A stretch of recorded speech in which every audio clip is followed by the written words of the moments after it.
bienvenue chez nous. Tu es, comme nous tous, confiné à la maison, à Paris, je pense. Comment ça se passe pour une auteure d'être enfermée entre quatre murs?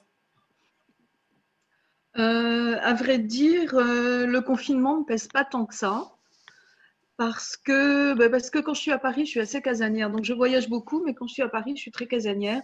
Je suis souvent là pour, reprendre du souffle entre 2 voyages et puis aussi pour me concentrer pour écrire. Donc j'ai l'habitude d'être entre 4 murs, en face de mon ordinateur. J'ai beaucoup de lectures, donc finalement, c'est pas l'épreuve redoutée que je craignais. Maintenant, évidemment, si ça devait se prolonger extrêmement longtemps, je dirais, j'aurais peut-être un autre discours, mais pour le moment, tout va bien. Bon, bah écoute, ça c'est le principal.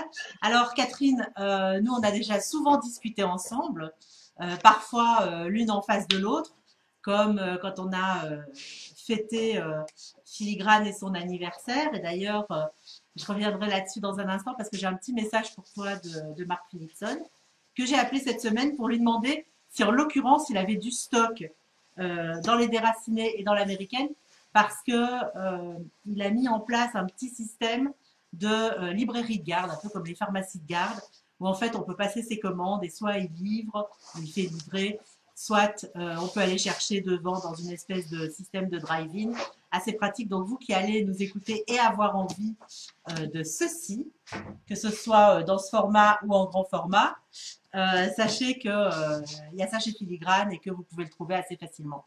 Alors Catherine, je l'ai dit tout à l'heure, on a déjà pas mal parlé des déracinés, mais je sais bien qu'il y en a qui en ont encore pas entendu parler. Avant d'écrire les déracinés, tu n'étais pas auteur de roman. C'était ton premier roman. Oui, effectivement. J'étais pas auteur de romans. J'écrivais beaucoup, mais j'étais pas auteur de romans. J'avais écrit beaucoup de guides touristiques, beaucoup d'articles dans la presse et pour Internet. Je faisais des chroniques de livres aussi pour certains sites Internet. Et puis, j'écrivais des guides de voyage. Donc, j'avais publié 2 bouquins de photos aussi, donc, dont j'ai fait les textes et pas les photos parce que je ne suis pas photographe. Mais effectivement, Les Déracinés, c'est mon premier roman. Et qu'est-ce qui t'a amené? Alors, tu me l'as rappelé aussi quand on s'est ajusté pour ce rendez-vous de ce matin. Tu me l'as rappelé avec insistance en disant, tu sais, je ne suis pas juive, donc je ne connais vraiment pas grand-chose ou pas tout, ou que sais-je. Ce qui est évidemment tout sauf un défaut. Mais qu'est-ce qui t'a amené sur les pas, sur les traces de ces déracinés que tu as imaginés, mais qui voyage énormément, y compris au cœur d'une histoire assez méconnue, d'une histoire dans la grande histoire qu'on ne connaît pas forcément, à savoir celle de ces terres en République dominicaine. Bah, écoute, c'est tout simplement une rencontre, hein. Je passe beaucoup de temps en République dominicaine, qui est un petit peu mon deuxième pays. Ok. Et donc, c'est une rencontre que j'ai faite il y a bien longtemps, il y a près de 30 ans maintenant, avec un vieux monsieur. J'écrivais un guide touristique à l'époque sur la République dominicaine, qui m'a raconté cette histoire, qui m'a raconté son histoire, celle de ses compagnons, qui m'a ouvert la porte de cette miette de la grande histoire que je ne connaissais pas, et cette miette de l'histoire de la diaspora juive aussi, qui était totalement méconnue. Enfin, en tout cas, moi, je ne la connaissais pas, et j'ai découvert en travaillant dessus que finalement personne, en dehors de la République dominicaine, quasiment personne ne connaissait cet épisode, à part évidemment les descendants de ces pionniers. Bien sûr. Et donc, je m'étais promis un jour de raconter cette histoire quand j'aurai le temps de me mettre réellement à cet énorme travail, parce que c'est un roman qui est aussi un roman historique, et c'est un roman sur une culture que je ne connais pas bien. Donc, il fallait vraiment pour moi que je me documente, que j'interroge, que je prenne le temps de l'écrire. Donc, j'ai attendu, et puis finalement, le déclic s'est fait quand j'ai appris le décès de ce monsieur. Il est mort à 101 ans. Et je me suis dit, voilà, c'est le dernier des pionniers. Il s'est éteint, donc l'histoire risque de disparaître avec lui. Et donc, je me suis mise au travail à ce moment-là. Donc, c'était il y a 5-6 ans à peu près. Et à ce moment-là, tu t'es mise au travail, tu as travaillé pour avoir une trame romanesque, une histoire. On va un petit peu la raconter, en tous les cas le début, sans spoiler la suite parce que je sais que Christine nous regarde et nous écoute ce matin et c'est forcément l'anti-spoil. Coucou Vanessa qui nous a rejoint aussi. Euh, En fait, moi, ce qui m'a extrêmement étonnée, au-delà du fait que je suis tombée en amour de, de ce roman comme beaucoup à qui on l'a fait partager, c'est que je connaissais pas du tout cette histoire, mais à partir du moment où j'en parlais, certains me disaient oui, oui, si, moi je sais, j'ai entendu que, j'ai entendu un jour que, etc. Donc, effectivement, ça a résonné quand même assez fort chez certains. Alors, est-ce que tu nous fais un début de l'histoire quand même? Parce que ce qu'on n'a pas encore expliqué, c'est que c'est une trilogie. Donc, Les Déracinés, c'est le premier, c'est celui que je vous invite à lire évidemment en premier. Et puis, il y a eu l'américaine qui est sortie et que j'ai eu le plaisir de lire aussi. Et puis, là où on a une vraie frustration de cette pandémie qui nous met un peu en mode mute ou pause, c'est que le tome 3 dont tu vas nous révéler le titre devait sortir plus ou moins maintenant. Et évidemment, il est reporté. Oui, alors effectivement, c'est une trilogie, voire peut-être une quadrilogie, puisque mon objectif, Ouais, c'était de couvrir finalement la vie de cet homme.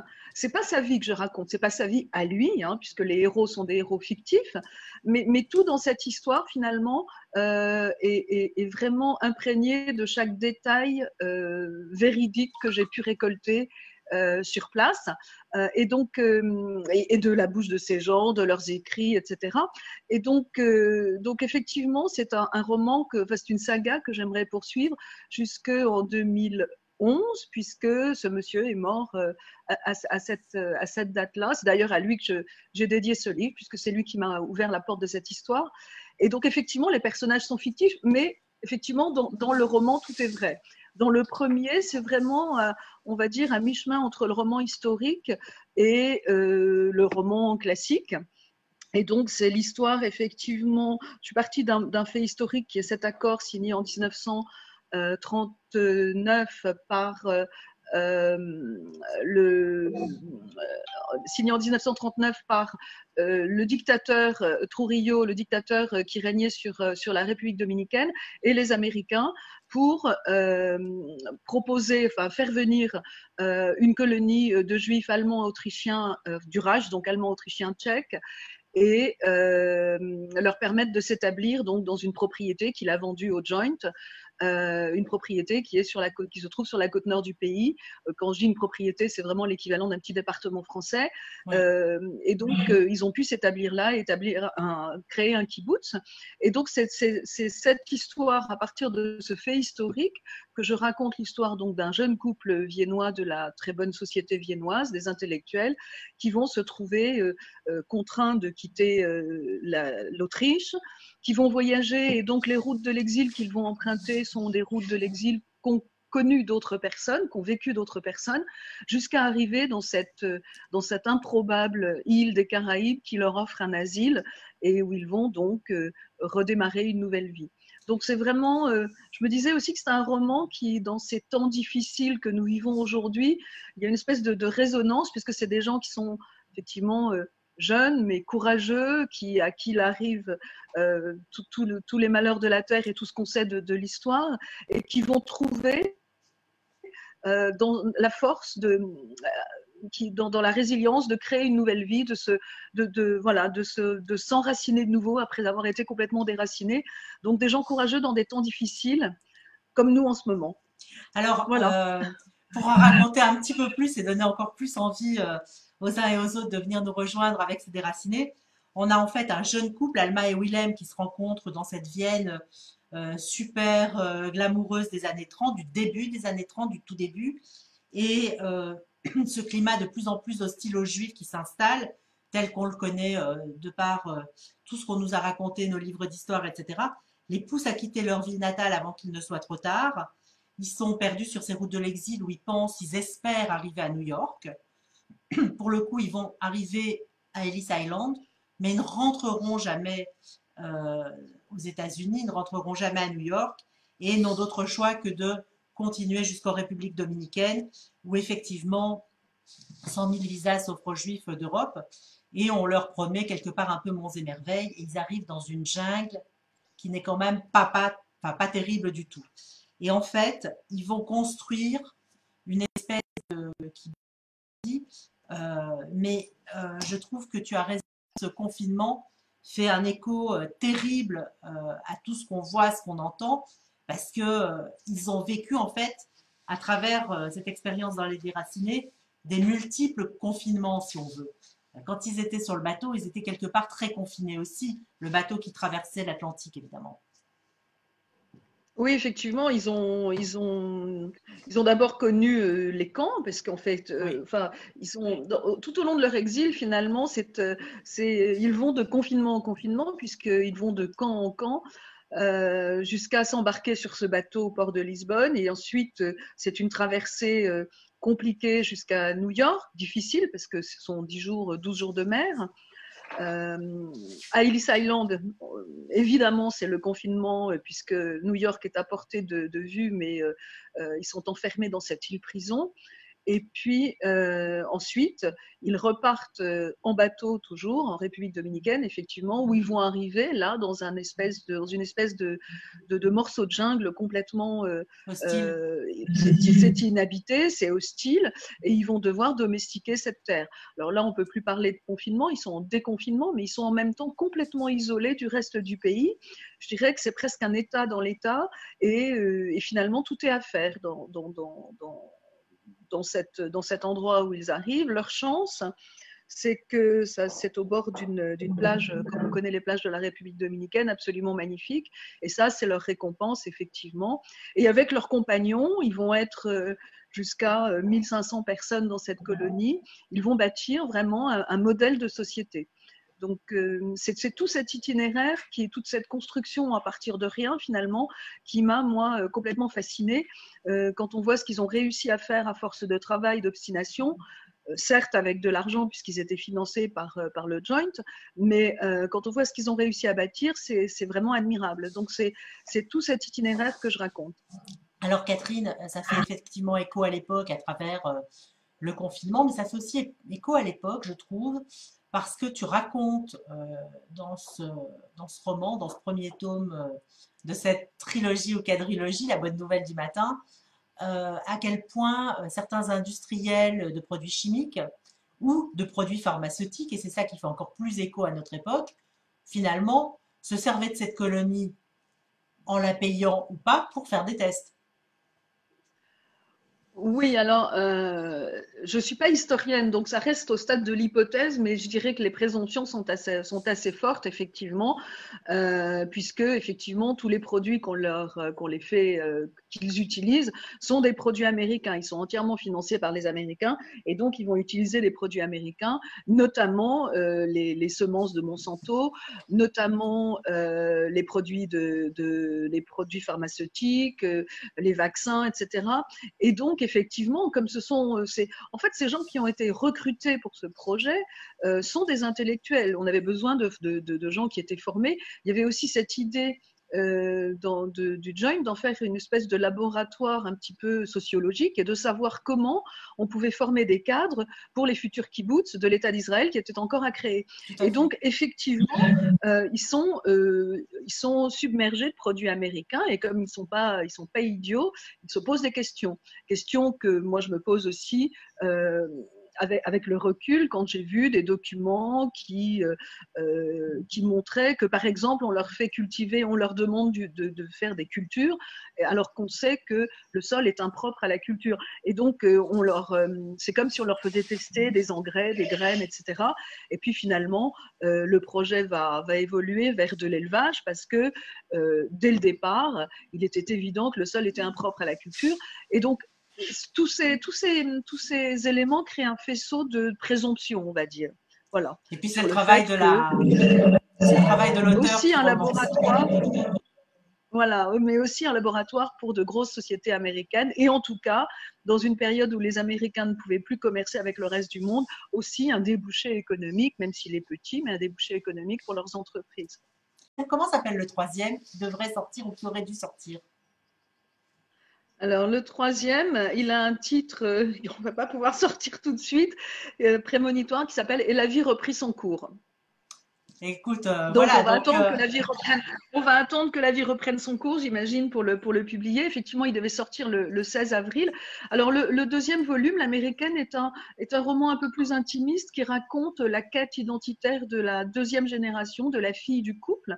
oui, Ce qui m'intéressait d'aborder dans ce volume-là, dans ce roman, c'était ce questionnement identitaire d'une jeune fille qui a d'abord une relation à la mère qui est extrêmement forte, et ensuite qui est surtout du fait de l'histoire de sa famille complètement tiraillée entre plusieurs identités, entre plusieurs pays. La République dominicaine où elle est née, Israël qui est un pays qui l'accueillerait naturellement, et les États-Unis qui a été le rêve de ses parents, un rêve avorté, et où elle a de la famille. Donc en fait, le roman va se nouer autour de ces trois pays. Et c'est l'itinéraire de Ruth, donc cette jeune femme, jusqu'à ses 27 ans, où elle va avoir réellement décidé de la vie qu'elle veut avoir et du pays où elle veut vivre. Et à la fin du roman, elle sait qui elle est. Et la vie reprit son cours, justement, c'est la suite, donc c'est la maturité de Ruth. On suit toujours les personnages des déracinés du début, toute la famille est là, la tribu est là, et c'est l'évolution de cette femme. C'est un livre sur la maturité. Et donc, c'est plus romanesque, mais ça me permet en même temps, ces romans me permettent en même temps de suivre l'histoire de la République dominicaine, qui est une histoire très méconnue, l'influence américaine, la guerre que les Américains ont importée, la guerre civile qu'ils ont fomentée, l'évolution politique, comment un pays qui est un pays du tiers-monde va devenir petit à petit un Eldorado du tourisme. Donc, c'est aussi toute cette histoire politique et sociale du pays que je continue à suivre au travers de Ruth, qui va effectivement s'impliquer de plus en plus dans la vie de sa communauté. Alors, est-ce que tu peux nous faire un tout petit teasing sans spoiler le tome 3 qu'on aurait dû avoir les prochains jours et qu'on aura que d'ici quelques semaines pour les curieuses et curieux que nous sommes? Dans le tome 3, on retrouve, alors bon, on va retrouver Ruth, elle va faire sa vie, elle va fonder une famille, elle va rencontrer l'homme de sa vie. On retrouve Alma, sa mère, qui elle va partir en Israël. Je ne veux pas trop en raconter, mais elle va aussi retrouver certains fantômes de son passé et renouer avec sa vie autrichienne d'une certaine façon. Je dirais que c'est vraiment le roman de la construction ou de la reconstruction des vies. C'est la maturité de Ruth, l'histoire de la création de sa famille, et puis c'est aussi l'histoire d'Alma. Alma, elle a une soixantaine d'années. Et on sait qu'une femme à 60 ans, elle n'est pas vieille. Alma, surtout pas Alma. Et donc, c'est le redéploiement de sa vie aussi. Et puis, il y a, je dirais, l'histoire aussi importante au cœur de ce roman, l'histoire d'une amitié, une amitié d'enfance, celle de Ruth et de Lizzie, qui est une amitié qui va évoluer et qui va évoluer vers des drames, mais c'est aussi l'histoire d'une amitié retrouvée et de nouveau perdue. Enfin, il y a beaucoup de choses. C'est un roman qui est extrêmement romanesque, et moins historique peut-être que le premier ou le deuxième. Catherine, merci d'être avec nous ce matin, d'être venue nous rejoindre. En termes de pavés, ben voilà, les déracinés, vus par la tranche, c'est pas mal non plus. Vu de face, c'est juste très très bien. Je vous invite à voyager avec ce roman, Elle suivant l'américaine, de Vienne à New York, à la République dominicaine, à New York again, à Israël. Ce voyage est formidable. Vous qui ne l'avez pas lu, vous avez beaucoup de chance parce que vous allez avoir beaucoup de plaisir. Et ça fait vraiment partie des romans qu'on est très content d'avoir, mais dont on est un peu triste quand on les a lus parce qu'on sait que voilà, on peut recommencer, mais ce ne sera pas la même découverte que la première fois. Merci Catherine d'être avec nous, d'être venue nous rejoindre ce matin. Je te souhaite une bonne continuation de confinement. Envoie-nous tes actus quand sortent le recueil ou le roman à multiples mains. On t'embrasse depuis Bruxelles. À bientôt. Merci Brigitte, à bientôt et bon confinement à vous aussi. Merci. Au revoir. Au revoir.